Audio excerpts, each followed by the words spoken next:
பொதுவாக மக்கள் அன்றாடம் சந்திக்கும் பிரச்சனையில் இந்த வாய்ப்புண் முக்கியமான இடத்தை வகிக்கிறது. வாய்ப்புண் எதனால் வருகிறது, என்னென்ன காரணங்களால் வாய்ப்புண் வருகிறது, அதை தவிர்ப்பதுதான் எப்படி, அதை இன்று நாம் அலசுவோம். வாய் என்பது நாம் கணக்கிட்டால் நம்ம மவுத், அதுக்குள்ள இருக்கிற அந்த நாக்கு, டங்குன்னு சொல்லுவாங்க.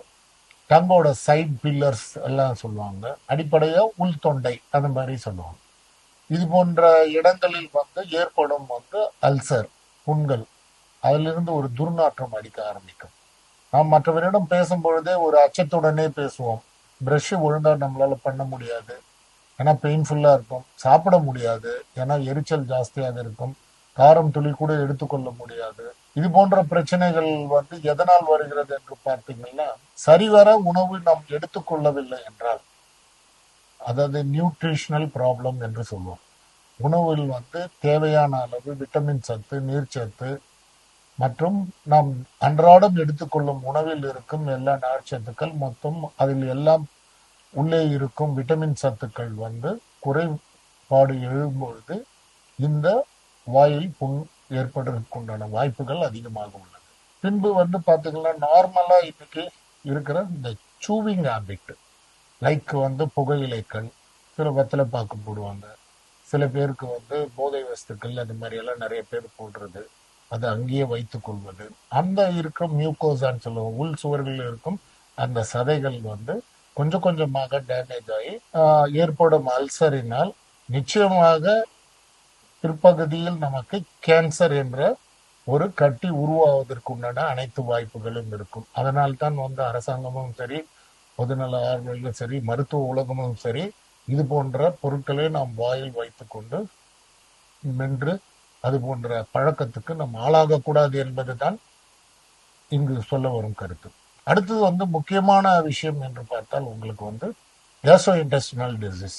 நார்மலா மவுத் அல்சர்ஸ் மெயின் பார்ட் பாத்தீங்கன்னா கேஸ்ட்ரோ இன்டெஸ்டினல் டிசீஸ் தான் வரும். என்ன கேஸ்ட்ரோ இன்டெஸ்டினல் டிசீஸ் அப்படின்னு பார்த்தீங்கன்னா, உங்களுக்கு ரிஃப்ளெக்ஸ் ப்ராப்ளம் வச்சிருப்பாங்க. இதில் 180 பேருக்கு இந்த ரிஃப்ளெக்ஸ் ப்ராப்ளம், குழந்தை முதல் முதியவர்கள் வரை இந்த ப்ராப்ளம் இருக்கிறது. காரணம் என்னன்னா, நாம் நன்றாக மென்று உண்ணும் உணவு நம்மளோட உணவு குழாய் வழியாக இரைப்பையை சென்று அடைகிறது. அந்த இரைப்பையில் அங்கு போயிட்டு அமிலத்தன்மை சுரப்புகிறது. அந்த அமிலத்தன்மையோடு கலந்து ஜீரணம் ப்ராசஸ் நடக்கிறது.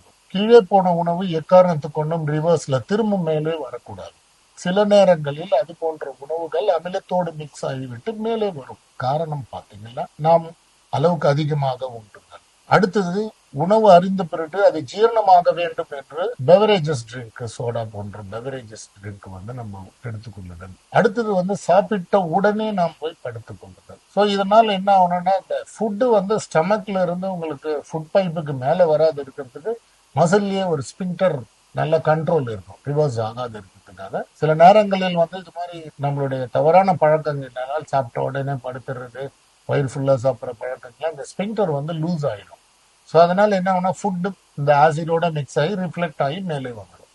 வரும்பொழுது இதனுடைய தாக்கம் உணவு குழாயில் அதிகமாக இருக்கும்.